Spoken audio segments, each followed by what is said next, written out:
Leaving behind Bitcoin sectarianism.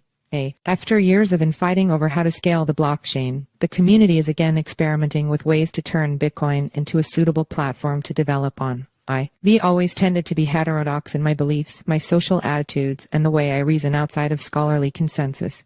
Rick Dugan is the founder of the Omni Foundation, CEO of TradeLayer, and coiner of the term crypto-dollarization, His article is part of CoinDesk's Future of Bitcoin package. It was about 11 years ago that I sent the wire to Mt. Gox to purchase my first Bitcoins BTC. Few months later, I relied on those coins to survive getting robbed of all my items and cash in capital-controlled Argentina. Bitcoins was my realization of the reality of Bitcoin as world-changing technology and my survival tool in an emergency. And after getting into arbitrage trading and dipping into the bull market of 2013, I found work with the Omni Foundation, funded by the first initial coin offering ICO.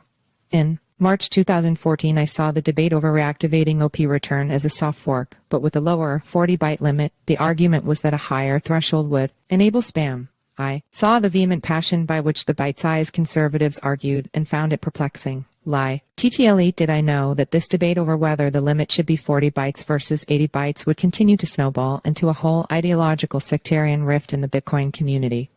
And I got into crypto. It was all about, being able to control your own money, whether that means surviving being robbed of all your cash in a country with capital controls, buying LSD from a foreign chemist, or any number of things synonymous with righteous resistance against tyranny and fostering human freedom and thriving.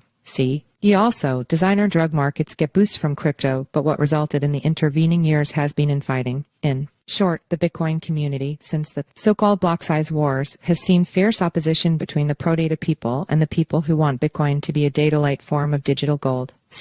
Also, what is Bitcoin meant to hedge? Me. And while I dreamed a dream of decentralized derivatives backing synthetic dollars without any banking, earning yield off of basis trades when Bitcoin price trends lead to futures contango when longer-dated futures have a higher premium, so there's time value in being long Bitcoin and short futures. To quote a famous man, here's what happened. A number of U.S. citizens who transacted sums as small as $1,500 on LocalBitcoins were arrested, serving jail sentences for peer-to-peer trading LocalBitcoins, and many similar platforms were shut down. BlackRock made us an offer we couldn't refuse, finally putting BTC as a ticker mainstream American baby boomers can purchase with their IRA accounts, causing our USD-denominated wealth to go up. U.S.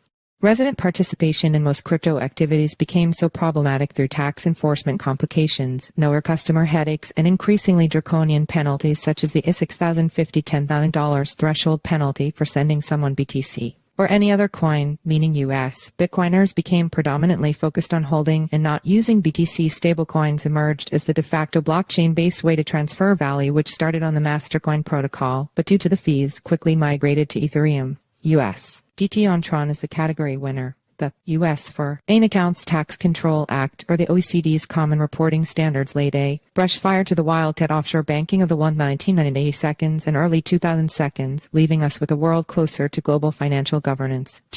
Lightning Network, an attempt to create a flexible, low-cost way to spend BTC, found itself constrained with the irreducible on-chain cost of opening new channels, which limited any routing abstractions to try and fix the problem.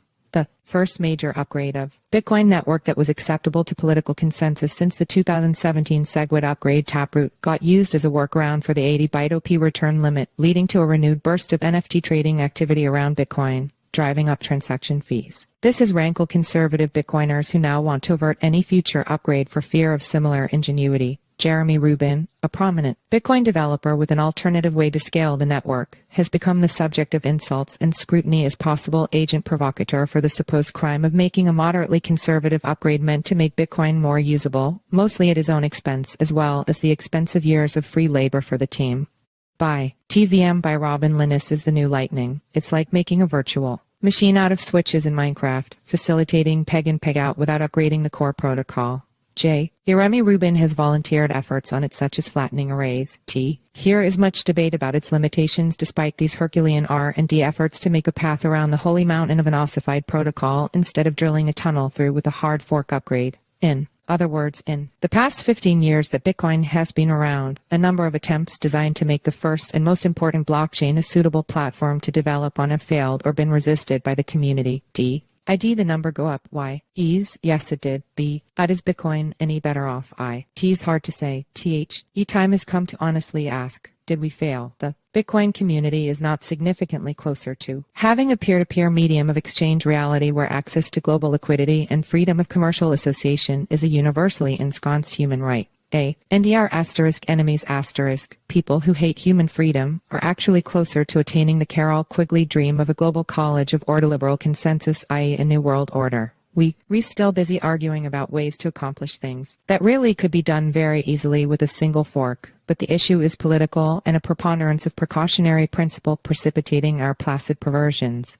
Timmy put it another way, it's super weird when an engineering culture of crypto-anarchists develops anti-intellectualism. Having said that, I've been humbled by my own business trip-ups trying to make a workaround to Bitcoin's inbuilt limitations.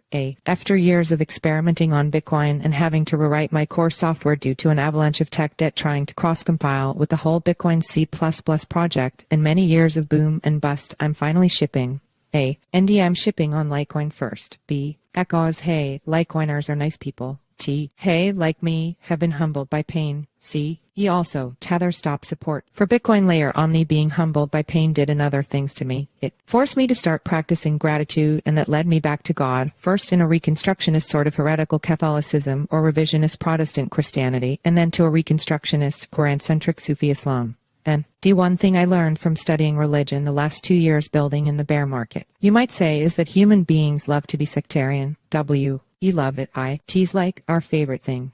As asserting one's moral superiority over people who are otherwise your ideological brothers based on invented distinctions is one of the finer things in life. Repudiating human-made distinctions that distract from the purity of God's principles is a major theme in the Quran 6, 159, 30, 32, 42, 14, and Gospels Mark 7, 5, 8, Luke 9, 46, 56. T's clear that us Bitcoiners have fallen into the same tendency, because to err is human, but to forgive is divine, my brothers. It's happening in the state of the Bitcoin in this, the year of our Lord 2024, the month of April, the fourth halving, is we're starting to appreciate that we're too successful to fully succeed at sabotaging ourselves with endless sectarianism.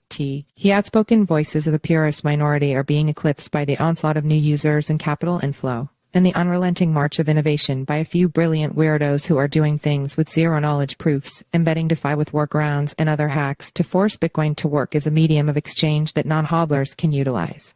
Time where social media rhetoric-dominated Bitcoin discourse is over. The time where usage demonstrates the trade-offs of competing technical solutions has dawned.